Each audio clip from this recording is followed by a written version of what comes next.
Bonjour à tous, moi c'est Guillaume et tu es bien sur la chaîne Objectif Lune. Aujourd'hui le marché est clairement baissier. La plupart des cryptos sont dans le rouge, même Bitcoin et ETH perdent un peu de terrain. Mais comme toujours dans la crypto, il y a des exceptions. BIT explose avec une énorme hausse pendant que CRO s'écroule après une belle progression ces derniers jours. Bref, ambiance mitigée, tendance négative, mais une volatilité toujours bien présente. Nous sommes le 29 août et dans cette vidéo, on va analyser ensemble le graphique du Solana, puis on enchaînera avec BNB et on terminera la semaine avec le PP. Mais avant de rentrer dans l'analyse technique, voyons rapidement ce qui se passe sur le marché. Si toi aussi tu veux que j'analyse ta crypto, laisse-moi le nom de ton token en commentaire et rejoins-nous sur le canal Objectif Lune pour participer au prochain vote. On commence avec le Bitcoin qui se maintient juste au-dessus des 110 200 $ mais perd encore 2,7% sur la journée. Ethereum enregistre une plus grosse chute de 4,1% avec un prix autour des 4 385 $.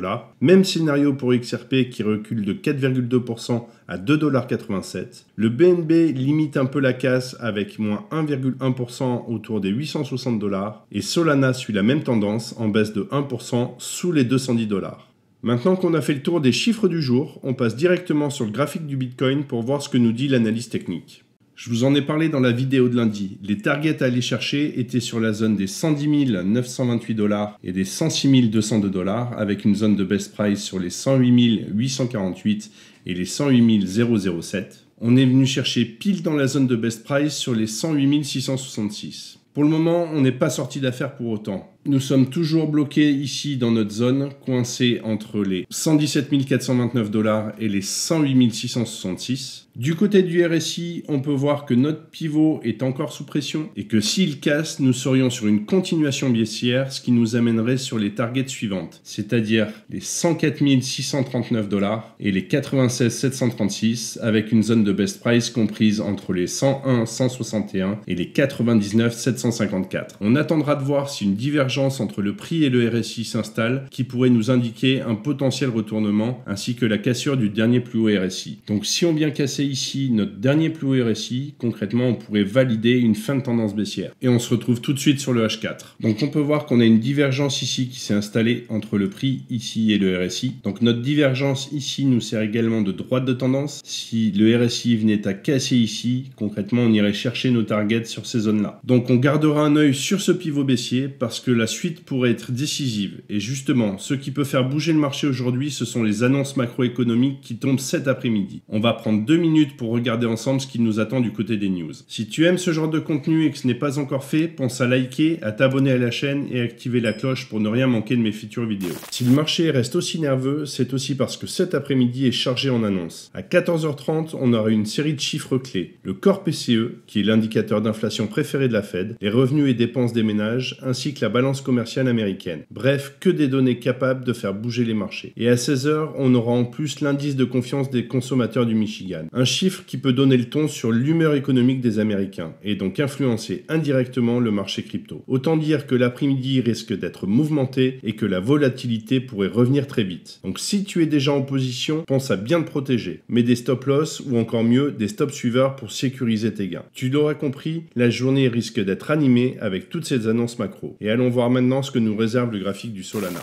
On l'a vu précédemment, Sol est l'un des rares à avoir performé ces derniers jours. Nos targets pour le moment sont toujours comprises ici sur les 236,13 et les 285,76 avec une zone de best price sur les 266,80 et les 257,97. Du côté du RSI, nous pouvons voir que nous avons une divergence ici, une divergence également sur le prix. Si nous voulons garder notre tendance haussière, il faudrait que l'on vienne casser notre pivot haussier, ce qui nous installerait dans une continuation haussière et nous permettrait de nous projeter sur la zone ici des 229,91 et des 263,30 avec une zone de base price sur les 250,55 et les 244,61. Passons sur le H4 pour voir ce que ça donne. Notre divergence sur le RSI et sur le prix est ici un petit peu plus marquée. Dans la configuration actuelle, nous pourrions avoir un retour sur le retracement de la montée initiée ici depuis le 25 août. Donc c'est-à-dire sur la zone des 267 et des 197,81. Par contre, si on venait casser ici notre pivot, concrètement, on irait chercher le retracement de l'ensemble du mouvement haussier initié depuis le 2 août. Et dans ce cas-là, on pourrait aller chercher la zone des 186,92 et des 179,58. Par contre, si nous venions casser notre pivot haussier,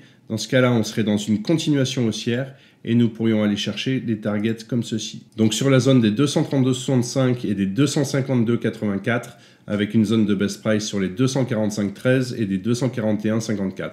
Donc c'est une zone qui sera en corrélation avec nos targets qu'on avait déjà un petit peu plus haut. Pour le moment, rien n'est joué, on attendra de voir ce que nous donne le marché pour réajuster nos targets dans un sens ou dans l'autre. Donc soit on vient chercher cette zone-ci, si par contre notre pivot venait à casser, dans ce cas-là on irait chercher cette zone-là, et si par contre on venait casser notre pivot haussier, on pourrait alors se projeter sur les targets hautes ici. Allez, maintenant, allons nous projeter sur le graphique du BNB. Mais avant ça, si tu as du mal à t'y retrouver dans toutes ces données techniques, sache que je t'ai fait une vidéo explicative sur le RSI et Fibonacci. C'est un bon début si tu souhaites appréhender mes graphiques. Nous pouvons voir que nous sommes venus chercher nos targets long terme sur la zone des 791,98 et des 909,85 avec une zone de best price sur les 843 et les 864, donc zone qu'on est venu toucher largement. Si vous avez suivi les analyses, normalement vous avez sûrement déjà pris une grosse partie de vos profits. Ce que nous pouvons voir à l'heure actuelle, c'est que nous avons une divergence ici sur le prix et sur le RSI. Donc nous pourrions corriger l'ensemble du mouvement initié depuis le 3 août sur la zone des 815 et des 795, donc concrètement cette zone-là, zone qui est d'ailleurs en corrélation avec notre prolongation de Fibonacci, qui elle se retrouve sur les 810 et les 767, avec une zone de best price qui est comprise entre les 791 et les 783. On portera quand même un point d'attention à notre pivot ici, car si lui venait à casser, dans ce cas-là on corrigerait l'ensemble du mouvement haussier initié depuis le 22 juin, et dans ce cas-là nous irions chercher beaucoup plus bas, puisque nos targets seraient sur les 750,73 et les 715,45. Nous n'en sommes pas encore là, mais gardons-le en tête pour plus tard, sait-on jamais. J'ai regardé notre graphique sur le H4, mais malheureusement, ça ne nous donne pas plus de données. Donc on en terminera là pour BNB. Si tu veux aller plus loin, tu peux retrouver toutes mes analyses commentées ainsi que plein d'autres sujets concernant les cryptos dans le groupe privé La Boussole. Je te laisse le lien juste en dessous dans la description. Et pour clôturer la semaine, impossible de ne pas parler de la mascotte du marché, le PP. Voyons si la grenouille nous réserve un nouveau bond ou si elle retourne patauger. On est toujours dans une phase baissière en D1. Nos targets long terme se situent toujours sur la zone des 0x 1951 et des 0x 2644 avec une zone de best price sur les 0x 2256 et des 0x 2379. On peut voir qu'on a une divergence sur le RSI qui est en train de s'effacer, donc ce qui veut dire que potentiellement on pourrait aller chercher un dernier plus bas dans cette zone-là. Et si toutefois le pivot ici venait à casser, dans ce cas-là, on irait chercher les targets beaucoup plus basses, donc sur cette zone ici, c'est-à-dire les 0x 478 et les 0x 780 avec une zone de best price sur les 0x 647 et les 0x 594. Et allons voir tout de suite ce que nous dit le H4. Donc en H4, on peut voir que nous avons bien notre divergence sur le prix et sur le RSI, que potentiellement, du coup, on irait chercher un plus bas dans la zone ciblée, et que si, pareil, notre pivot ici venait à casser, dans ce cas-là, on irait chercher la zone en dessous, c'est-à-dire qu'on pourrait la définir comme ceci, et on irait chercher la zone des 0x 811 et des 0x 679 avec une zone de best price sur les 0x 753 et les 0x 730. Et on peut voir que cette zone-là est en corrélation avec notre zone D1. Donc on restera très prudent et on attendra d'avoir un petit peu plus d'infos pour savoir où est la fin de notre phase baissière. Si on résume, l'ensemble du marché est plutôt baissier, sauf sur certaines cryptos bien ciblées. On fera attention cet après-midi car les annonces économiques peuvent clairement impacter le marché. La prudence est donc de mise. Voilà, je pense qu'on a fait le tour pour la dernière vidéo de cette semaine. On se retrouve lundi pour une nouvelle session d'analyse technique. D'ici là, pense à laisser en commentaire la prochaine crypto que tu veux que j'analyse. Je te souhaite un excellent week-end et comme toujours, prends soin de toi et de tes cryptos. Ciao!